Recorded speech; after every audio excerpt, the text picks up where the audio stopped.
സതീഷ് കുമാർ എംപിയുടെ ഉടമസ്ഥതയിലുള്ള കൺട്രോൾ റൂമിലാണ് വെള്ളിയാഴ്ച ഉച്ചയോടെ തീപിടുത്തമുണ്ടായത്. ഏകദേശം 6 ലക്ഷം രൂപയുടെ നഷ്ടം കണക്കാക്കുന്നു. പ്രധാന സ്വിച്ചുകൾ, OLT കേബിളുകൾ എന്നിവ പൂർണ്ണമായും കത്തിനശിച്ചു. അമിതമായ ചൂട് കാരണമാണ് തീപിടുത്തമുണ്ടായതെന്നാണ് പ്രാഥമിക നിഗമനം. വീടിനോട് അനുബന്ധിച്ചായിരുന്നു കൺട്രോൾ റൂം പ്രവർത്തിച്ചിരുന്നത്. അതിനാൽ വീടിനും ഭാഗികമായി നാശനഷ്ടങ്ങൾ സംഭവിച്ചിട്ടുണ്ട്. ഞാൻ 2ാം വാർഡിലെ മെമ്പർ പ്രൊസീഡിയാണ്.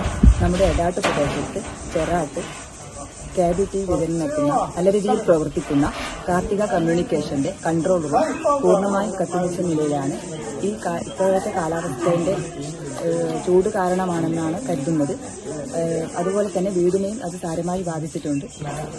ഇപ്പോൾ അത് പൂർണ്ണമായും നല്ല രീതിയിൽ പ്രവർത്തനം തുടങ്ങാനുള്ള എല്ലാ നടപടികളും അവരിപ്പോൾ സ്വീകരിക്കുന്നുണ്ട്.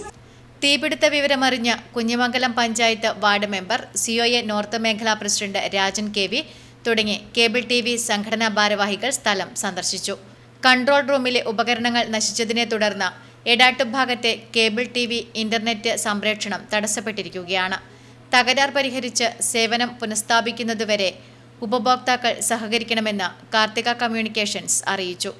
Network news, Payyanur.